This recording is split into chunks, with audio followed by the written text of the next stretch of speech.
মজিদ হুমায়ুন একজন প্রবীণ রাজনীতিক, নিজে হাতে হাত করা। কিন্তু সোশ্যাল মিডিয়াতে এটা নিয়ে অনেকেই মন্তব্য করেছেন, এমনকি মাহমুদুর রহমান মান্না সবাই কিন্তু এটার নিন্দা করেছেন যে একজন এই যে মৃত্যু পথযাত্রী বা যিনি নিশ্চিতভাবে যে গুরুতর অসুস্থ, ওই সময় কি হাত কড়া পরানোর দরকার আছে? পুলিশ পাহারাই তো যথেষ্ট ছিল, যদি কারাবন্দি নিয়ম অনুযায়ী হাত কড়া পরিয়েছে। কিন্তু বিশেষ বিশেষ ক্ষেত্র বিশেষ আছে যে উনার বয়স, উনার অসুস্থতা কোন পর্যায়ে, তখন কি এই হাত কড়া পরানো থাকবে? তাহলে শেখ হাসিনার আমলে কিন্তু এই ধরনের অমতাম যে বাবার মৃত্যু হয়েছে, মায়ের মৃত্যু হয়েছে, প্যারোলে মুক্তি পেয়ে এসছে, কিন্তু ওই ডান্ডা বেড়ি পরা বা হাত কড়া পরানো এটা কখনোই কেউ সাপোর্ট করে না।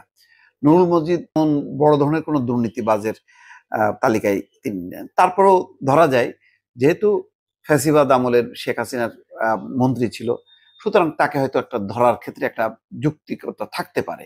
কিন্তু সরকার প্রশাসন তো জানে যে তার এই বয়স, তার রাজনৈতিক অবস্থানের প্রেক্ষিতে সে দৌড়ায় যাবে, পালায় যাবে, এইরকম অবস্থায় তো তার শরীর বা অসুস্থতা সাপোর্ট করে না।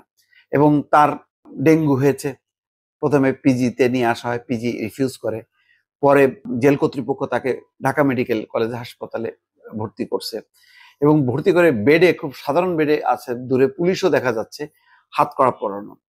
এই ঘটনাগুলো অন্তত এই আমলে এটা কিন্তু মানানসই না।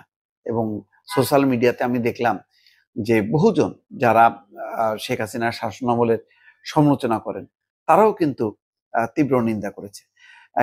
কেউ কেউ দেখলাম যে খুব অ্যাগ্রেসিভলি এটাকে সমর্থন করেছে। কিন্তু সব মিলায় আমরা যদি শেখ হাসিনার আমলের নিষ্ঠুরতাকে যদি মনে করি যে তার পাল্টা হিসেবে এই আমলেও করে তার প্রতিশোধ নিতে হবে বা তার প্রতি উত্তর দিতে হবে, তাহলে আমরা কিন্তু ওই অমানবিক শাসনটাকে সমর্থন করবো। এবং কখনোই আমরা দৃষ্টান্ত স্থাপন করতে পারবো না যে আইনের শাসন কাকে বলে। কোনো কার্যক্রম করতে যাই, বিশেষ করে এই ধরনের বন্দীদের ক্ষেত্রে, যেই বন্দীরা বড় ধরনের কোনো দাগি আসামি না, সন্ত্রাসী না, তাদের ক্ষেত্রে এই আচরণ আর একজন প্রবীণ রাজনীতিক বা একজন মন্ত্রী, বয়োজ্যেষ্ঠ মানুষ, তার ক্ষেত্রে একই আচরণ হবে, তাহলে কিন্তু পাল্টাপাল্টি হইতে থাকবে। আজকে যারা খুব তৃপ্তি অনুভব করছেন এই ঘটনাগুলো, একদিন হয়তো তাদের ক্ষেত্রেও প্রযোজ্য হবে।